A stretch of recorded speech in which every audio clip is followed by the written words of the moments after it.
सुस्ती और लापरवाही से हमारी नमाज की ज़ाय न हो जाए। इसके तमाम साथी, पीछे आने वाले साथी, वो अपनी सबको एक दूसरे से मिलाते रहे। इंडिया वायरल न्यूज में आप सभी का स्वागत है। मैं सिकंदर रंगरेज। आज 7 जून शनिवार को देश भर में ईद-उल अजहा बकरीद का त्यौहार मनाया जा रहा है। इस मौके पर जलगांव शहर के पुरानी ईदगाह मैदान व सुन्नी ईदगाह मैदान में ईद-उल अजहा की नमाज अदा की गई। ईद की नमाज अदा करने के लिए सुबह से ही ईदगाह मैदान में बच्चे, बूढ़े और नौजवान पहुंचे।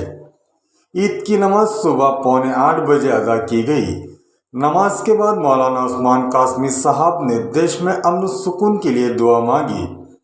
दुआ के बाद सभी ने एक दूसरे को गले लगाकर ईद की मुबारकबाद दी।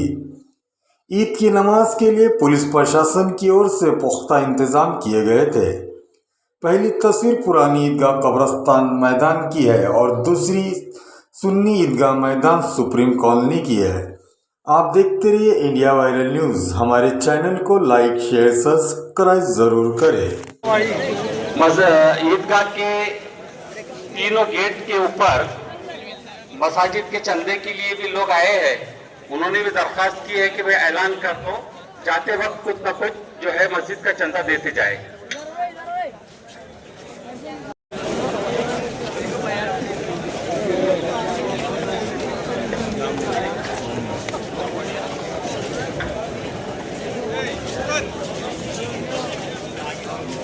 जिन हजरात की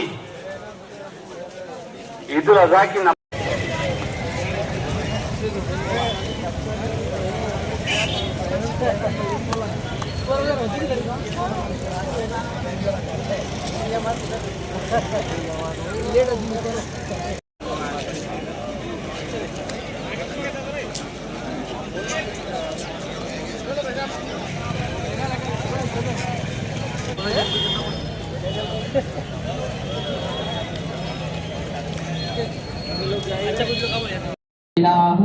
को सलाम शमाए बस में हिदायत को सलाम। काश महशर में जब उनकी आमद हो, और काश महशर में जब उनकी आमद हो, और भेजे सब उनकी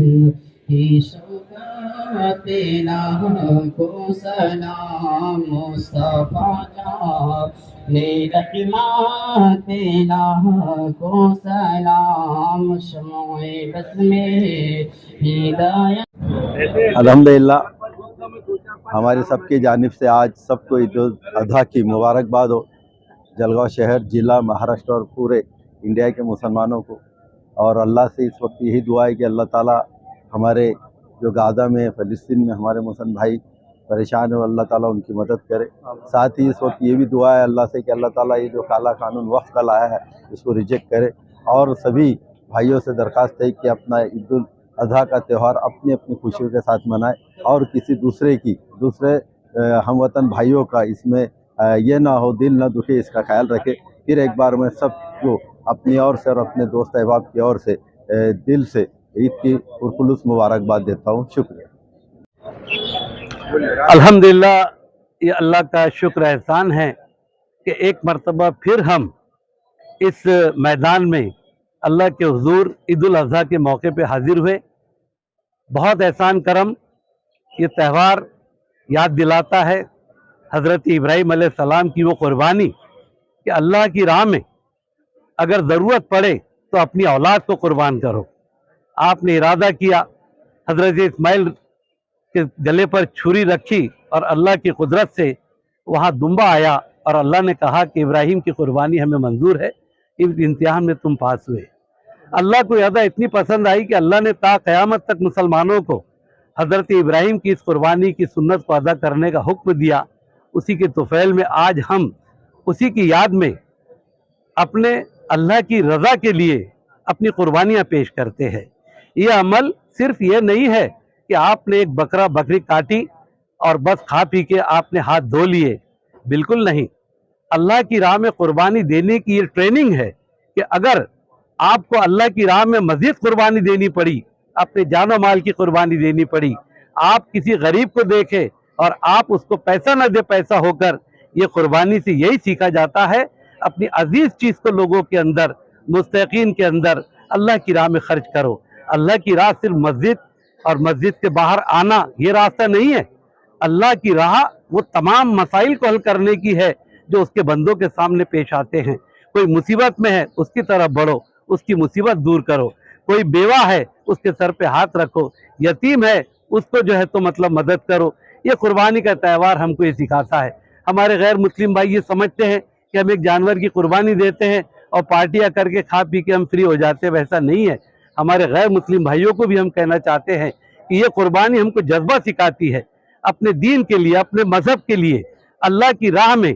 कल हमारे वतन पर अगर कोई आ जाए उसके लिए कुर्बानी दो, अगर कौम पर आ जाए उसके लिए कुर्बानी दो। ये कुर्बानी का जज्बा अगर हमको इस त्यौहार से नहीं मिला तो फिर 3 दिन के बाद हम जैसे थे वैसे हो जाएंगे। मैं इसी के साथ बहुत शुक्रिया अदा करता हूँ तमाम ज़िले के मुसलमानों का, और इसलिए शुक्रिया अदा कर रहा हूँ कि इस साल ख़ास तौर से हमारे अकाबरीन ने, हमारे जो इमाम इकराम हैं, जो हमारे उलमाए दीन हैं, उनके अहकामात थे, जो सोशल वर्कर्स है समाज के, हमने सबसे अपील की कि इस साल इस बात का ध्यान रखें कि शरपसर अनासिर हमारी ईद कुर्बान को डिस्टर्ब न करें और वही जानवर की कुर्बानी पेश करें जो यहाँ पर कानूनन अलाउड है। इसलिए हम कह सकते हैं कि हमारे रियासत में जो एक गलत कानून गौ वंश हत्या कायदा बना है, जिसके ऊपर चैलेंज हुआ है, वो कोर्ट के अंदर, हाई कोर्ट में पेंडिंग है, यहाँ पर ऐसा कोई काम ना करें कि जिसकी वजह से कानून शिकनी हो और जो शरपसर अनासिर है उनको मौका मिले। बहुत शुक्रगुजार हैं हम उनके तमाम नौजवानों के, उन बुजुर्गों के जिन्होंने जायज़ कुर्बानी देने का बीड़ा उठाया, और आज हम बड़े खुशी के साथ, बड़े आज़ाना तरीके से, बगैर खौफ व हिरास के अपने जो है तो जानवरों की कुर्बानी अल्लाह की राह में पेश कर रहे हैं। मैं एक मरतबा फिर तमाम हिंदू भाइयों को मुबारकबाद दे के अल्लाह का शुक्र अदा करता हूँ। Thank you. बिस्मिल्लाहिर्रहमानिर्रहीम। आज ईद उल अज़हा की नमाज जो है ईदगाह पे अदा की गई अल्हम्दुलिल्लाह, और नमाज अदा होने के बाद में जो साहिब इस्तिदाद थे उन लोगों ने अपने अपने जानवरों की कुर्बानी की। जो जानवर गवर्नमेंट ऑफ महाराष्ट्र या गवर्नमेंट ऑफ इंडिया की तरफ से अलाउड है वो जानवरों की उन्होंने कुर्बानी की। और ये जो सुन्नत इब्राहिमी है जो 5000 साल से चला आ रहा है, ये कुर्बानी का जज्बा हमें हर जगह देखने को मिलता है। ये तरगीब देता है कि हम अपनी कौम के लिए, अपने दीन के लिए कुर्बानी दे। तो ये जो मज़हब है ये कुर्बानी का जज्बा पैदा करने के लिए हमको ये तरगीब देता है। और जो तमाम ही बसने वाले इंसान हैं, मैं उनको ईद उल अज़हा की मुबारकबाद पेश करता हूँ। हमारे हमवतन भाइयों को ईद उल अज़हा की मुबारकबाद पेश करता हूँ, और सबसे ज़्यादा उन भाइयों की सराहना करता हूँ जिनको अपने अजीज़ होने के बाद में उन्होंने अपने अजीज़ों की कुर्बानी देके जो गवर्नमेंट ऑफ इंडिया की तरफ से अलाउड एनिमल्स है उनकी कुर्बानी दी। उनको बहुत ज़्यादा मुबारकबाद पेश करता हूँ, और उन्होंने ज़ातीय सलोखा बनाने में बहुत ज़्यादा मदद की है। मैं उनको फिर से मुबारकबाद पेश करके अपने अल्फाज को ख़त्म करता हूँ। शुक्रिया।